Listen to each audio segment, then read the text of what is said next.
Film की शुरुआत में हम मैक्स को देखते हैं जिसकी जिंदगी पूरी तरह बर्बाद होती है। दिन भर नशा करता है और रात को दीवारों पर ग्राफिटी बनाता है, पेंटिंग्स, तस्वीरें वगैरह। अब उसकी जिंदगी ऐसी क्यों हुई ये जानने के लिए हमें उसके बचपन में जाना पड़ेगा। मैक्स एक फॉस्टर बच्चा था, मतलब एक कपल ने उसे गोद लिया था। उस कपल ने और भी बच्चे गोद लिए हुए थे। इन्हीं बच्चों में से मैक्स का सबसे खास था एक लड़का। भले ही उनका खून का रिश्ता नहीं था, लेकिन मैक्स के लिए वो सगे भाइयों से भी बढ़ के था। दोनों एक दूसरे के बिना रह नहीं सकते। फिर एक दिन ऐसा हुआ जब दोनों को अलग होना पड़ा, क्योंकि मैक्स के उस सौतेले भाई को पढ़ाई के लिए शहर से दूर कॉलेज जाना था। इस बात से मैक्स बहुत ज्यादा दुखी हो गया था। तब उसका भाई समझाता है कि मैं मिलने आता रहूंगा और 4 साल बाद हम दोनों साथ रहेंगे। मैं फिर तुम्हें कभी अकेला नहीं छोड़ूंगा। जो सुनकर मैक्स को तसल्ली मिलती। लेकिन उसके कॉलेज जाने से कुछ दिन बाद ही मैक्स ने अपने माँ बाप को रोते हुए देखा, क्योंकि उसके भाई ने अपनी जान ले ली थी। उसने एक नोट भी छोड़ा था जिसमें लिखा था कि मुझसे अब और नहीं हो रहा। और यही वो पल था जहाँ से मैक्स की जिंदगी पूरी तरह से बदल गई। और क्योंकि वो काफी अच्छा पेंटर था,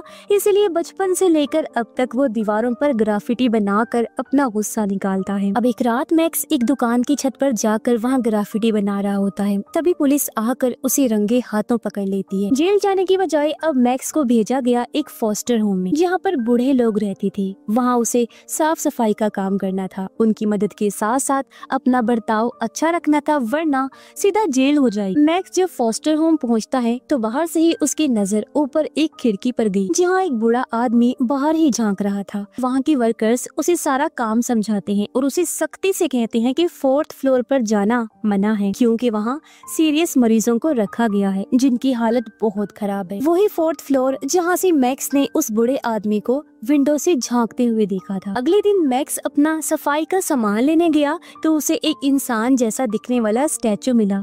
तो वो मस्ती में उसकी एक आंख निकाल लेता है। फिर वो अपना काम शुरू करता है। हर रूम से कचरा इकट्ठा करने लगा। उसने असूलों पर चलते हुए हर रूम में जाने से पहले दरवाजा खटखटाया, लेकिन एक रूम से जवाब नहीं आया। इसीलिए वो अंदर चला जाता है, जहाँ उसने देखा कि एक बूढ़ा आदमी और औरत मास्क पहनकर अजीब हरकतें कर रहे हैं। ये चीज उसे ठीक नहीं लगी तो वो फौरन वहाँ से बाहर आ जाता है। एक औरत नॉर्मा उसके पास टॉवल लेने आई। मैक्स नया था, इसलिए नॉर्मा उससे बातें करने लगती है। इतनी ही देर में पूल में खड़े एक लेडी के सर से अचानक बहुत ज्यादा खून बहने लगा। पता चलता है कि उसने कोई स्किन का इलाज करवाया था और स्ट्रेचिंग की वजह से उसकी स्किन फट गई। रात को जब मैक्स अपने कमरे में सो रहा था तो उसे सपने में बहुत सारी हल्का हल्का बोलने की आवाजें सुनाई देती हैं। ये आवाजें सुनकर वो उठ जाता है। उसी वक्त उसे वेंट के अंदर से किसी की जोर जोर से चिल्लाने की आवाज आती है, जिससे वो घबरा गया। तभी वो देखता है कि उसके रूम का दरवाजा खुला हुआ है, जबकि वो सोने से पहले उसे बंद करके सोया था। पहला दिन उसका कुछ खास अच्छा नहीं रहा, इसीलिए अगले दिन सभी लोगों ने उसका अच्छे से वेलकम किया। उन लोगों में कुछ वहाँ रहने वाले बूढ़े लोग थे। एक था मैनेजर, नॉर्मा और 2 वर्कर्स। सबसे आखिर में मैक्स मिला वहाँ के डॉक्टर से, जो मैक्स की आंखों की तारीफ करता है। उस रात जब मैक्स सोया तो वही मांस वाली लेडी उसके पास आकर सो गई, जिससे मैक्स की आंख खुल गई। जिसकी फौरन ही बाद लेडी ने चाकू उसके पीठ में घुसा दिया। उसी वक्त एक आदमी भी आकर उसकी गर्दन पकड़ लेता है और बस तभी वो जाग जाता है। इस बार वो सच में जागा था। अब नींद उसे आ नहीं रही थी, इसीलिए वो ऐसे ही भटकने लगा।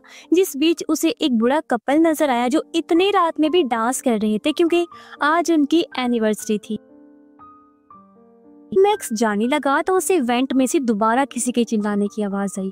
तभी उसके पास आ गई नॉर्मा, जो उसे अपने रूम में ले जाती है। रूम में मैक्स को एक छोटा सा कप पड़ा हुआ मिला, जिससे उसको लगा जैसे मैंने वो कप पहले कहीं देखा है। नॉर्मा ने बताया कि ये मेरी दोस्त ने बनाया था, जो यहीं पर रहती थी, पर कुछ साल पहले ही उसकी मौत हो गई। फिर जब वो अपने काम पर लगा तो उसे एक बार फिर वेंट में से चिल्लाने की आवाज आई और इस बार वो खुद को रोक नहीं सका। लिफ्ट से ऊपर जाने लगता है, लेकिन 4th फ्लोर का एक्सेस उसके पास तो था नहीं, इसीलिए वो सीढ़ियों से पहुंच जाता है। दरवाजों के लॉक तोड़ने में तो वो पहले से ही माहिर था, इसीलिए आराम से दरवाजा खोलकर अंदर गया। अंदर जाकर वो देखता है कि कई सारे बीमार बूढ़े लोग व्हील चेयर्स पर बैठे हुए थे, जिनके सामने टीवी को ऑन करके रखा गया था। वो सब एकदम जैसे बेसुध दुखी, बेजान से नजर आ रही थी। पता नहीं उन्हें क्या बीमारी थी, लेकिन उनकी आंखों से खून टपक रहा था, जैसे वो खून के आंसू रो रहे हों। जो आदमी मैक्स को विंडो में दिखाई दिया था वो भी वहीं पर बैठा था और मैक्स को देखकर वो चिल्लाते हुए आया और उसके ऊपर झपट पड़ता है। वो तो सही टाइम पर वर्कर्स आ जाते हैं, वरना पता नहीं क्या होता। इस बात के लिए मैक्स की रिपोर्ट हो जानी चाहिए थी, लेकिन इस बार डॉक्टर ने उसे प्यार से समझा दिया और कहा कि अगली बार समझाने का चांस नहीं मिलेगा। रात को मैक्स दोबारा नॉर्मा से मिलता है और उसे 4th फ्लोर के बारे में सब कुछ बता देता है, पर नॉर्मा कहती है जो उन लोगों की हालत है तुम उनके लिए कुछ भी नहीं कर सकते, तुम तो क्या कोई भी कुछ नहीं कर सकता। लेकिन वो इतना जिद्दी था कि एक बार फिर ऊपर पहुंच गया। इस बार वो आदमी एक कोने में खड़ा था और जैसे मैक्स उसके पास गया उसने अपनी आंतों से मैक्स का गला घोंट दिया। फिर वहाँ बैठे सभी लोगों ने अपना पेट चीरकर आंतें बाहर निकाल ली। लेकिन अच्छी बात ये थी कि ये सिर्फ मैक्स का सपना था। अगले दिन मैक्स देखता है कि नॉर्मा डॉक्टर और वर्कर के साथ बहस कर रही है। ये देखकर मैक्स नॉर्मा से बात करने पहुंचता है और उसने मैक्स को बोला कि जितनी जल्दी हो सके यहाँ से निकल जाओ, ये जगह बिल्कुल ठीक नहीं है। अब इससे ज्यादा कुछ बता नहीं पाती, पहले ही कोई आ गया जिस वजह से नॉर्मा को जाना पड़ता। लेकिन उसने एक बड़ी बात बोल दी थी जिसका मैक्स को पहले से ही शक था। उसने इस बारे में बहुत सोचा और आखिर में वो दोबारा नॉर्मा के पास गया उससे बात करने, मगर इस बार उसकी बात नहीं हो पाती क्योंकि नर्स बताती है कि नॉर्मा को एडमिट कर लिया गया क्योंकि वो ठीक महसूस नहीं कर रही। आज रात उसे निगरानी में रखा जाना। तो ये रात मैक्स ने जैसे तैसे काट ली। अगली सुबह जब वो बाहर सफाई कर रहा था तभी उसने देखा कि ऊपर वही बूढ़ा आदमी अपनी उंगली काटकर अपनी खून से कुछ लिखने की कोशिश कर रहा है, लेकिन वो ठीक से लिख नहीं पा रहा था। मैक्स के कुछ समझने से पहले ही नॉर्मा ऊपर से सीधा बैरियर पर आ गिरी और मैक्स के सामने उसकी दर्दनाक मौत हो जाती है।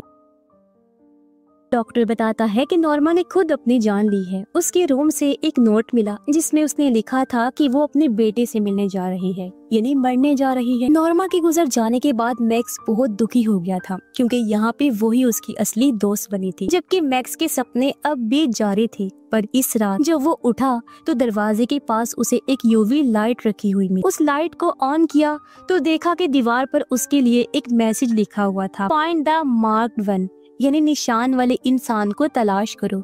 ये पढ़ते ही मैक्स ने तलाश शुरू कर दी और सबसे पहले वो गया मैनेजर के रूम में, जिसकी गर्दन पर उसे एक्स का निशान मिल जाता है, यानी कि मैनेजर भी मार्क 1 में से एक था। अब मैक्स ने नोटिस करना शुरू किया कि वहाँ पे कई सारे लोग बार बार अपनी गर्दन पे हाथ लगाते हैं और जो भी लोग हाथ लगाते हैं इसका मतलब है कि उनकी गर्दन पे वही मार्क है, कोई निशान बना हुआ। अब मैक्स चोरी छुपे नॉर्मा के रूम में पहुंचा कोई सुराग ढूंढने। नॉर्मा के सामान में उसे मिली उसी की बनाई हुई आधी पेंटिंग, वो छोटा कप और नॉर्मा की डायरी जिसमें आखिरी नोट था कि मैक्स को यहाँ के खतरे के बारे में बताना होगा। वो लोग रात में आते हैं अपनी सर्जरी वाली चीजों, सुइयों और कुत्तों के साथ हमें बदलने के लिए। क्या अगला नंबर मेरा है या फिर मैनेजर का? इसे मैक्स को पता चल गया कि मैनेजर को भी खतरा है। वो जल्दी से उसके पास पहुंचा तो उसने देखा कि मैनेजर खुद अपने दांत उखाड़ रहा है और ये भी उन्हें बीमार लोगों की तरह लगना शुरू हो गया है। मैक्स ने जल्दी से मदद बुलाई और डॉक्टर ने मैनेजर का इलाज करके उसे ठीक कर दिया।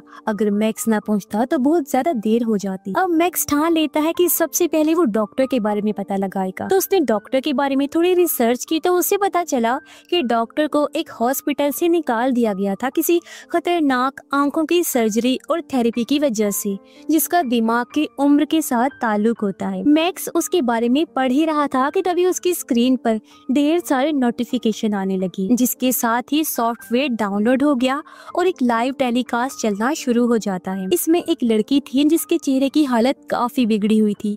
वो लड़की कुछ बात करना चाह रही थी लेकिन तभी कनेक्शन कट गया और एक बार फिर ऊपर से चिल्लाने की आवाज आने लगती है। अब इस होम का राज जानने के लिए मैक्स ने कई सारे छोटे कैमरास ऑर्डर किए और एक एक करके उन्हें कई सारी जगह पर छुपा दिया, जिनकी फुटेज वो सीधा अपने रूम में देख पा रहा था। और उनमें कुछ ऐसे कैमरास भी थे जो मार्क वाले लोगों को पहचान सकते थे क्योंकि शायद इन्हीं की जान को खतरा है। उस लाइव स्ट्रीम वाली लेडी से भी मैक्स की बात हुई, जिससे पता चला कि उसी लेडी ने वो यूवी लाइट मैक्स के रूम में रखी और वो मैक्स को देख सकती है, यानी उसके पूरे रूम को। ज्यादा कुछ उसने बताया नहीं क्योंकि उसकी खुद की जान भी खतरे में थी। उसने बस इतना बोला, हेल्प मी हेल्प देम, मेरी मदद करो और उनकी मदद करो, इससे पहले वो बाकियों को भी मॉन्स्टर बना दे। नॉर्मा कुछ ज्यादा जान गई थी, इसलिए उसे रास्ते से हटा दिया गया।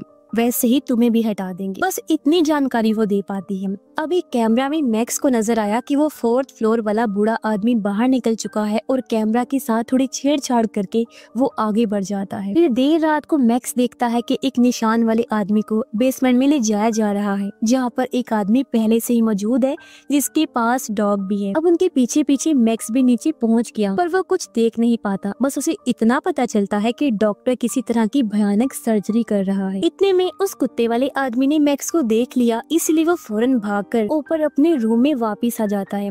रूम में पहले से लाइव स्ट्रीम वाली लेडी थी। उसने मैक्स को बताया कि गवर्नमेंट इस जगह के जरिए इन बूढ़े लोगों पर ड्रग्स की टेस्टिंग करवा रही है। पहले जानवरों पर टेस्ट होता है, फिर इंसानों पर, और टेस्टिंग के लिए ये सब बूढ़े लोग जबरदस्त, क्योंकि अगर इन्हें कोई साइड इफेक्ट, कोई बुरा असर हो भी जाए तो उनकी ज्यादा उम्र का कहकर मामले को दबा दिया जाता है। इस तरह के और भी कई सारे होम्स पूरे मुल्क में चल रहे हैं जहाँ पे यही सब होता है। वो कहती है कि मेरे डैड भी इसी होम में रहा करते थे, पर अब वो 4th फ्लोर में बंद है। मैं उन्हें और बाकी सबको आजाद करवाना चाहती हूँ, जिसके लिए मुझे सबूत चाहिए जो मैं सिर्फ तुम ही इकट्ठा कर सकती हो, क्योंकि तुम यहाँ पर ही रहते हो। ये बताकर वो जाने लगी, लेकिन दरवाजा खुलते ही सामने वही बूढ़ा आदमी आ गया, जिसने उस पर हमला कर दिया। मैक्स बीच में आ जाता है तो उसे धक्का लगा, जिस वजह से वो बेहोश हो जाता है। वर्कर ने उसे बताया कि 4th फ्लोर से एक मरीज नीचे आ गया था और उसी ने ही तुम्हें नुकसान पहुंचाया है, पर टेंशन मत लो, डॉक्टर आज तुम्हारा अच्छे से चेकअप करेगा। ये बोलकर वो डॉक्टर को बुलाने चली जाती है और उसके जाते ही मैक्स भी वहाँ से भाग निकलता है। वो अपने मॉम डैड के घर पहुंचा तो उसने देखा